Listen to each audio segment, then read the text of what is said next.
This is the Spurs POSTCAST, your instant game reaction for the San Antonio Spurs. Part of the Locked On Podcast Network, your team every day. Well, it really felt like we were knocking on the door of something special for Victor Wembanyama, taking over a big-time playoff game. We got like halfway through this thing so far. We hadn't seen it yet up until the playoffs, but up until tonight, when they needed him the most, the big guy leaves an imprint on the game, and the Spurs go up 2-1 in this best-of-7 series against Minnesota. Welcome into the Spurs Postcast right here on Locked On Spurs. Tonight's episode brought to you by FanDuel. Right now, new customers can put $5 down to get $150 back in bonus dollar bets if that first bet wins. Head on over to FanDuel.com on the heels of a thrilling Game 3 victory tonight for the San Antonio Spurs to gain a slight edge over the Timberwolves as things continue. He, of course, Mr. NBA champion Devin Brown. I'm Casey Viera on an evening, my friend, that was physical, that was ugly, but ultimately ended with something of beauty for Victor in San Antonio by the time we hit about 11:30 local time out here in the Alamo City. Absolutely. I have one question, Casey. Are we having fun yet, Spurs fans? Because I'll tell you what, we were treated to a good one tonight. We got that and more, Casey. Let's get to it. This is what you'll be talking about. Of course, Spurs coming off that convincing Game 2 victory and playing in a place tonight that they have dropped their last 7 meetings was the case in Minneapolis. 2 this year, both of them blowing double-digit leads in that game, and of course the 5 prior to that. So in many respects, I think a lot of us were kind of viewing this as like the first really true playoff test because the road games in Portland, not to put an asterisk next to it, it's a playoff, so it's valid regardless. Right. But this was something different. No pun intended. The Timberwolves are a different type of beast, and the Spurs did not look the part of its squad that was fearing it in any capacity because they opened the game on a 14-1 run, and they hold Minnesota to almost 7 minutes before they get their first field goal attempt on the board. They missed their first 12 shots, and you're thinking a 14-1 run to start the game. It was 18-3 in the first quarter. And as a result, all right, it's looking like a carryover, I guess, from Game 2 into Game 3. But Anthony Edwards was in the starting lineup tonight. They stopped playing the funny business. He was back in the starting 5. He went on a heater, to say the least, because Minnesota closes the quarter on a 19-5 run. Ant had the final 12 of that, and ultimately pulls the Timberwolves back within 1 after the first quarter of play, a 23-22 margin. They would take the lead briefly. 2 teams would go back and forth, ultimately tied at halftime. De'Aaron Fox caught a little bit of a wave at the end after starting 1 of 8, had a couple big buckets to give them an edge. But Victor, he had 9 in the first, 7 more in the second quarter, heading into the break, nearing a double-double at 16-9. Ant-Man 19-9 himself. Third quarter was like completely different because neither team could throw it in the ocean in the first really quarter and a half, and then nobody could miss in the third. They were going shot for shot, 3 for 3, but ultimately things turning a little bit better on the Spurs side of things. Again, Fox, a little bit of momentum along the way, and they were able to get the better of the back half of the third quarter and go up by 7 at the end of 3. Interestingly enough, in all 6 of their games, they said they led the game through 3 quarters of play going into the fourth, and this was more of the same. San Antonio leads by as many as 9 early in the fourth quarter, but as you would expect, Minnesota makes their run. They make their push to get back within striking distance. 99-98 is the score with about 6 minutes to go. Julian Champagnie hits a big-time 3 and would have been otherwise kind of a up-and-down night, which makes it a 4-point game. But what's really going to get talked about here is that Victor, from that point forward, really made some notable plays, as you would expect, again, but ultimately some that turned the tide and just kind of kicked the Timberwolves while they were down, and they never got back up. You saw things like a big putback dunk.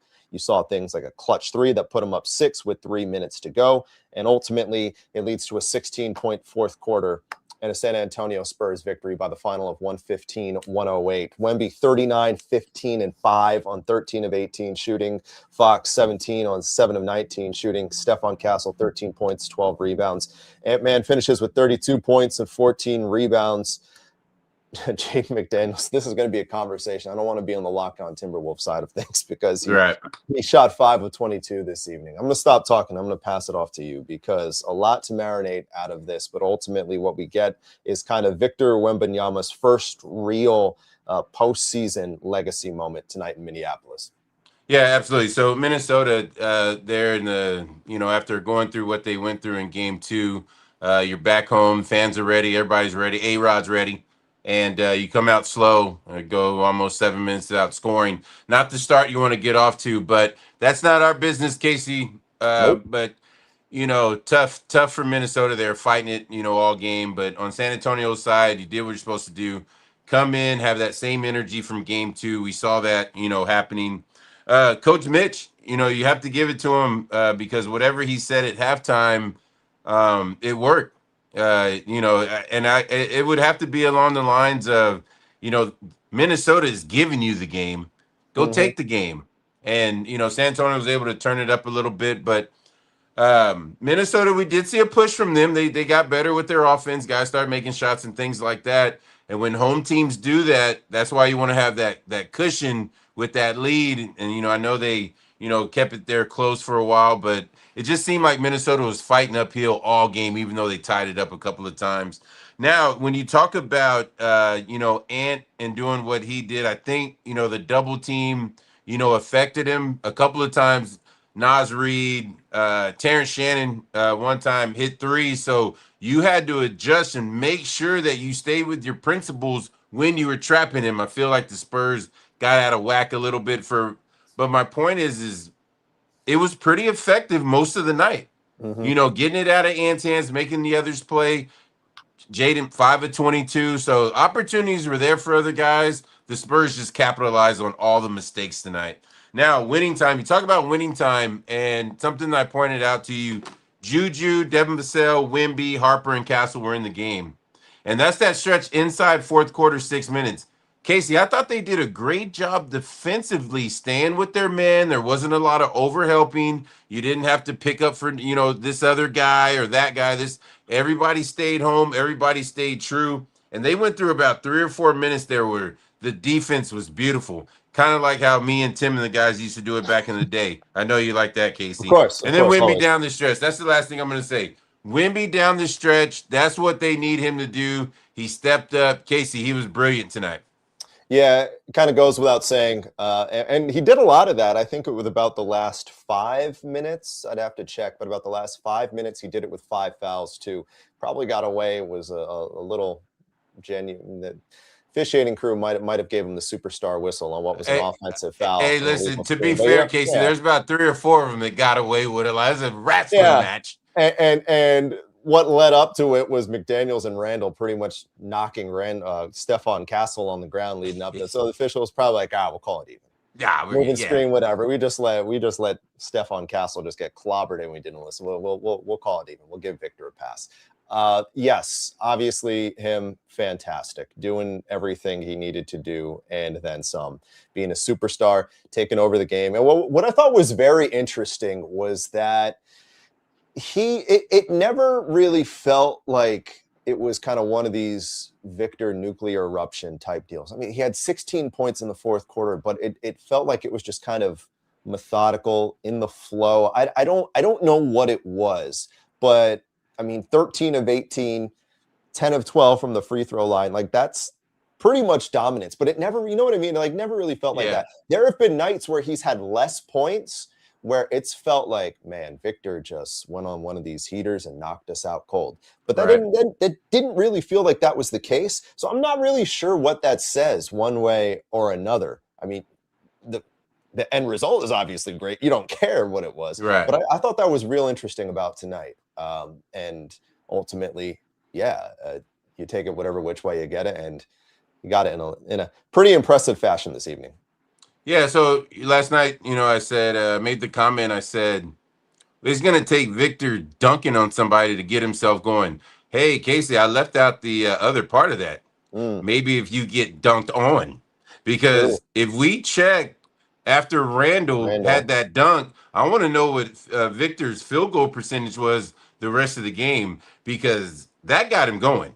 When you do something like that, if something like that happens to you, all the gloves come off, and you're like, you know what? I have to go in the locker Hmm. room with my teammates, and they're gonna make fun of me. So you know what? Might as well make fun of me, and we get a win. I was gonna say, it better not have been Stephon Castle who was making noise about that, because he's the one who essentially picked him on that play and put him a half step back, and that's what led to Julius putting him on a poster. And well, Well, you you know, you see, as I was a guard, and so I take offense to that because I got some of our guys dunked on, but I normally would grab my right knee and start talking about, sorry about that, my knee gave out. You got to come up with something. and had Tim take that? Oh no, see, Tim had Pop in his corner, so as soon as Pop got Oh, involved, I was like, oh, they got me. they got me. They got me. They got me. You mentioned that final 5-6 minute stretch, though, Hmm. the lockdown defensive efforts in the backcourt. Let's elaborate that a little more, because things really turned. Yes, Victor, of course, is what's going to get the headline, but Hmm. that little move, that vote of confidence that Mitch put in his young guys, Hmm. really helped in turning this thing for the better. Time to reveal where the game was won or lost. It's the turning point.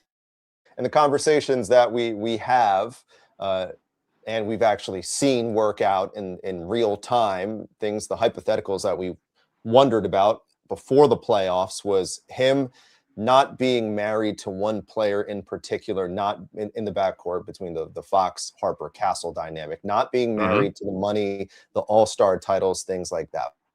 Fox, relatively productive on the offensive end. Got off to a slow start, missed his first 8, but then finished 7 of 11. So you can't, or 6 of 11. You can't really complain much on that front. But defensively, it Hmm. was not the greatest of showing. Um, Mitch veered away from that for a pretty solid stretch in that fourth quarter. That we got inside of 4 minutes. Fox was still on the bench. Castle and Harper were still in the game. And that was part of the stretch that saw this turn back from a 1-point game up to an 8-point game. And ultimately, Fox checks back in, and they dot their I's, they cross their T's, they finish the game making all 11 of their free throws. But they do what they need to do to get out of there with the dub. Speak to, I guess, kind of that continued instilled confidence that Mitch Johnson continues to put, in the Castle and the Harper, and that whole dynamic in crunch time. Yeah. Yeah, it's the conversations that you don't see as a player, and it's the coaches, especially. I played for a defensive coach, Mike Budenholzer. Mike Brown was one of our defensive coaches with San Antonio. Um, Phil Hardy in Utah. So I can go on and on about these great defensive coaches that nobody sees. And we have now Sean Sweeney. That's my point of what I'm saying. All the hours that they're putting in, making sure that our team's defense and everybody on the floor, everybody responsible for their man, are doing their job. They've dissected Minnesota to a T, right? Mhm. So with this lineup, and the whole reason why we're giving him the X factor of the thing tonight is there was no overhelp. There was no need to help. Everybody kept their man in front, and you left Victor back there to protect everybody. That's the Spurs defense that's going to take them as far as they're going to go. It's like Pop used to say, if all 5 of you are out there and we're constantly rotating because I have one guy that's leaving us a half man to a man behind, it's going to put our defense in trouble. And Mhm. when teams at this level of the playoffs are that good to exploit that. So I think for that 3 to 4 minutes, like I talked about, and like we were talking about, Casey, it was huge. Harper getting up in the chest. Castle, we already know what he can do. Devin Vassell, Juju, and then you got Victor behind those guys. That was a very important stretch to keep Minnesota at hand, not let them get too close. And guess what? Spurs end up with that big victory. Stephon Castle's an experience, man, because he did some bonehead stuff on the offensive side of the floor, but Yeah. just watching him grit and grind on the defensive side of things, just battle with Randall. Yeah, Randall's bigger, Randall's stronger. We know that. But if you're going to be taking that assignment like he did, you have to have that screw loose up there a little bit. Not be afraid to get the uniform dirty. In this case, bloodied. I don't know who did it, but you see, put up his arm at one point at it. I think it was after him and Randall got tangled up before half. His whole forearm had a big scratch on his arm. I was like, that's what we like to see. That's what we like to see. Now it's different because when we were playing, we always wore the black uniforms. Of course, they had on the white. The NBA does all this stuff, but yeah, to see it. My point is when you saw that black jersey with the blood running down, that's what it was. Gave you goosebumps. I got like 4 goosebumps when I saw the white jersey with the deal. But in the end, we know what Castle brings, and we love it. Hey, I will say this in the movies that's when you see a character, excuse me, when you see a character die and they have the bad death, usually they're wearing white to accentuate said death. You know what I mean? So that's the Castle side of things. The white accentuates the blood on the jersey, and yeah, I got you. We're not. Remember, we had that movie talking about. I'm going to be quiet. You're good. Yeah. Yes. We'll get back on track. Hey, we have a game 4 to talk about, and in many respects, it could theoretically kind of be a knockout punch, or at least an opportunity for the San Antonio Spurs. Are they viewing it as exactly such? Well, that's a note we'll hit on the other side of the break right here on the the Spurs Postcast right here on Locked On Spurs, as San Antonio goes up 2-1 in the best of 7 series in the Western Conference semifinal round over the Timberwolves. Listen, if you played Prize Picks tonight and you took the over on Victor with just about everything, you can vouch for what conversation we're about to have right now, because you probably made a couple extra bucks. If you're unfamiliar, listen, Prize Picks, it's simple to play. You just pick more, you pick less on 2 to 6 stat projections, and if your picks are right, you win money. Simple enough, right? You can choose from all sports too. It doesn't have to be basketball, baseball, hockey, UFC even as well, and all of it is available in the 50 states. So download the Prize Picks app today and use code Locked On NBA to get $50 back in lineups after you play your first 5. Locked On NBA for $50 in lineups after you play your first $5 lineup. All right, I know we're all hungry tonight in a literal sense, because you stayed up this late, you might need something good before you go to bed. That's why you got to have DoorDash on line 1, because as you know, every player has their bag, and with DoorDash, they have fans in their bag too. They keep your snacks stocked, your gear fresh, and your watch party vibes absolutely on point. So from tip-off to overtime, stay in your bag and order on DoorDash. Of course, snacks, drinks, gear, whatever gets you through the season, delivered right to your door and in your bag all season long. And finally, conversation about those of you, our business owners, a business owner crowd checking in on a Friday night, Saturday morning. If you're looking for someone to fill that vacancy that's just kind of been sitting there for a while and you're just missing out on simple things, skills, experience, locations, check out Indeed Sponsored Jobs. In the minute or so that we've been having this conversation, companies like your own have made 27 hires on Indeed, according to Indeed data worldwide. So if you're hiring, spend less time searching and more time interviewing candidates who check all the boxes with Indeed Sponsored Jobs. How do you do it? Well, right now, listeners of the show are going to get a $75 sponsored job credit to help you get that listing up to a premium status. Again, Indeed.com/podcast is where you're going. Indeed.com/podcast. Head on over there. Show some love, if you will, and get your listing filled out at the same time. All right, we got a game 4 and coming up on Sunday. And the San Antonio Spurs are on the better side of things. Yes. To put it mildly, it felt tonight that Mitch Johnson was coaching this team like they're looking at game 4 as the knockout blow. Mm-hmm. We talked about it, you and I, before we started. Mm-hmm. What did he do that sticks out and makes you believe that that's how they're looking at game 4? Well, right away, I mean, he, especially the second half, he shortened that rotation. Was no messing around. Minnesota seemed, like every time, and that's what all the teams are going to do, but every time Wemby stepped out the floor, they saw green in that paint and they attacked it.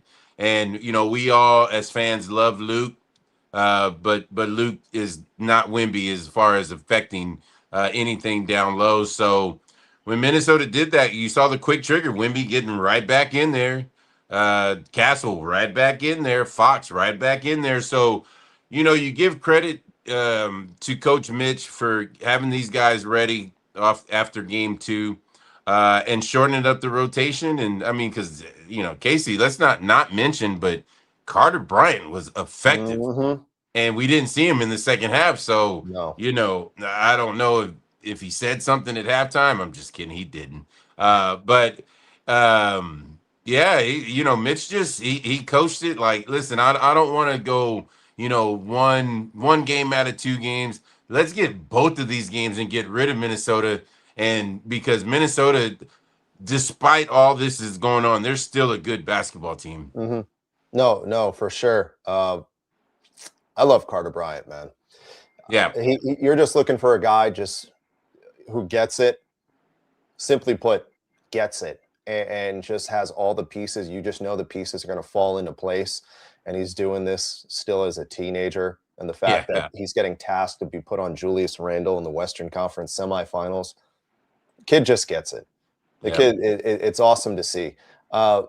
What did you think of, and I know it turned a little bit more into forcing the ball out of Ant's hands from the idea of this being sustainable going into a game 4. What did you think of the dynamic of letting Ant kind of just beat you, take his shots, take his volume, and take care of everybody else? Because everybody else just wasn't hitting tonight. And then you kind of saw it again on the other lens when they were forcing it out of his hand. Maybe it's because they were like, all right, well, they're not confident because they haven't been making their shots. Let's just let them keep shooting. What, I guess, from a sustainability standpoint, what did you take out of that? Yes, it's interesting that you asked me that because we all know Ant's a superstar player. And you have to, at times, like they're doing, double team, get him, get the ball out of his hands. But what makes it an interesting dynamic is that Ant will force the issue a lot. So this could be a mind game. I've seen this before. This could be a mind game that Coach Mitch is playing with him, where it's get it out of your hands, but we're not totally denying you to get the ball back, because there's got Kobe. I can go on and on about the guys. You don't want them to get the ball back. Well, they're allowing him to get rid of the ball. And at times when others aren't making shots, will get the ball back. And now it's a forced issue instead of a rhythm issue.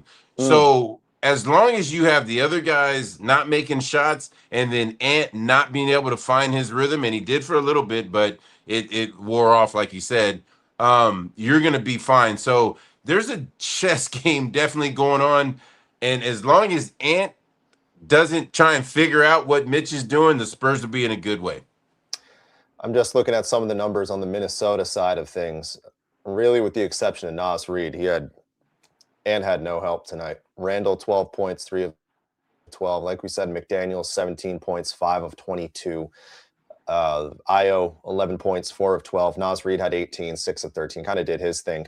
Connolly, I don't know if Mike Connolly got hurt, so if anybody in the chat can find that or came about that, but I just know he bricked that shot, that 3 off the right side of the backboard in the first half and didn't see the floor again. So maybe that was an injury type deal. I don't know. Anyways, that's the Timberwolves side of things to figure out. And the Spurs, of course, have a lot of things figured out as we head into a game 4. Of course, the biggest thing that they have figured out is that the focal point, the centerpiece of their franchise tonight, had his first real playoff legacy moment in our player of the game. This is the Locked On Player of the Game. Well, the player of the game accolade is not the legacy moment. I phrased that poorly. Hey, but Victor, tonight, he is the 4th player in NBA history in the postseason to put up 35, 15, and 5. Hakeem, Kareem, Shaq. That's the company. Enough said. You said it all right there, Casey. When you're in that kind of company, you're in pretty good hands if you're a Spurs fan, and we all are. So, Victor was tremendous tonight. We talked about it on the squad show, got to establish him. Come out, game 4, got to establish him again. He's starting to figure that thing out. He's starting to realize that Gobert, can buy him all the dinners they want back in France. But right now, it ain't no touche, boucher, whatever they talking about. It's time to get rid of Minnesota. What does that translate to? Good morning. Oh, God. Got it. Hey, it is morning for our French crowd if we got you guys checking it overseas. They're probably going to say that's wrong, but that's okay. You don't say, Devin. You don't say. All right. It's late. Hey, you guys at home, listen to where you're checking in from on your way out the door.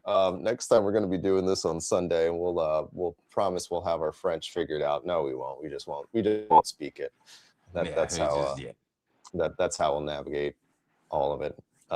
Yes, Sunday. That's a little bit of an earlier tip-off, thankfully, on Mother's Day. So that should be good in itself. Celebrate with mom, and hopefully celebrate on the tail end of potentially a Spurs victory and a 3-1 series lead.